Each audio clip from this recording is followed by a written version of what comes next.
நம்ம சேனல் தொடர்ந்தாப்பா நீங்கள் வீடியோக்குள்ளே பார்க்க நினச்சிக்கிறது நம்ம சேனலை சப்ஸ்கிரைப் பண்ணுங்கள் கீழே பெல் சிம்பிள் இருக்கும் அதையும் கிளிக் பண்ணிங்க.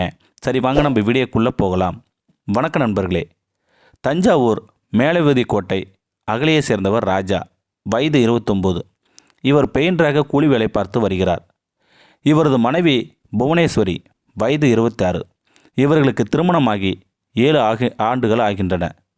இவர்களுக்கு ஏற்கனவே ஜீவிதா என்ற பெண் குழந்தை 5 வயதில் உள்ளது. இந்த நிலையில்தான் கடந்த 7 தினங்களுக்கு முன்பாக புவனேஸ்வரிக்கு இரட்டை பெண் குழந்தைகள் பிறந்தன. இந்த நிலையில் இன்று பிப்ரவரி 13 மதியம் சுமார் 1:30 மணியளவில் 2 குழந்தைகளையும் வீட்டின் நடுவே பாயில் உறங்க வைத்துவிட்டு புவனேஸ்வரி வீட்டின் மற்றொரு பகுதியில் உள்ள கழிவறைக்கு சென்றுள்ளார். சிறிது நேரத்தில் குரங்குகளின் சத்தம் கேட்டது. வழக்கம்போல் வீட்டுக்குள் குரங்குகள் வந்து மளிகை பொருட்கள், உணவுப் பொருட்களை எடுத்து செல்வது வழக்கமாக இருந்ததால் அதேபோல் குரங்குகள் வந்திருக்கும் என கருதி கழிவறையை விட்டு வெளியே வந்த பார்த்து புவனேஸ்வரி அதிர்ச்சி அடைந்தார். அப்போது படுக்கையில் உறங்க வைத்திருந்த 2 பச்சிளம் குழந்தைகளையும் காணவில்லை. அப்போது ஒரு குரங்கு கையில் ஒரு குழந்தையை வைத்திருந்தது. குழந்தையின் அழுகுரல் கேட்டு தேடி பார்த்தபோது வீட்டின் மேற்கூரையில் குரங்குகள் அமர்ந்திருந்தது. உடனடியாக புவனேஸ்வரி சத்தம் போட்டதும் உறவினர்கள் ஒன்று கூடினர்.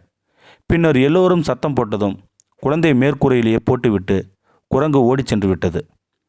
இன்னொரு குழந்தையை தேடிய போது வீட்டின் பின்புறம் உள்ள கோட்டை அகலி எனப்படும் குளத்தில் குழந்தையின் உடலை உறவினர் மீட்டனர்.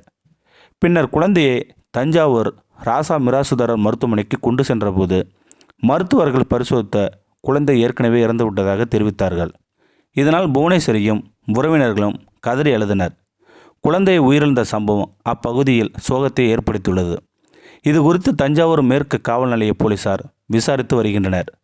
20க்கும் மேற்பட்ட குரங்குகள் கடந்த ஓராண்டுக்கு மேலாக இந்த பகுதியில் வீட்டில் உள்ள பொருட்களையும் உணவுகளையும் உடைகளையும் எடுத்து செல்வதாகவும் இதனை கட்டுப்படுத்த வேண்டும் என வனத்துறைக்கு அப்பகுதி மக்கள் கோரிக்கை விடுத்து வருகின்றனர். தஞ்சாவூரில் வீட்டில் உறங்கிக் கொண்டிருந்த 2 பச்சிளம் குழந்தைகளையும் குரங்குகள் தூக்கி சென்றதில் ஒரு குழந்தையை குரங்கு குளத்தில் வீசியதால் இறந்தது. உறவினர்கள் சத்தம் போட்டதால் மற்றொரு குழந்தையை கீழே போட்டுவிட்டு சென்றதால் அந்த குழந்தை உயிர் பிழைத்தது. இந்த வீடியோ பற்றி கருத்தை கீழே இருக்கிற கமெண்ட் செக்ஷனில் சொல்லுங்கள். அப்படியே நம்மளுடைய சேனலை சப்ஸ்கிரைப் பண்ணுங்க, கீழே பெல் சிம்பல் இருக்கும் அதையும் கிளிக் பண்ணுங்கள். தேங்க்யூ ஃபார் வாட்சிங்.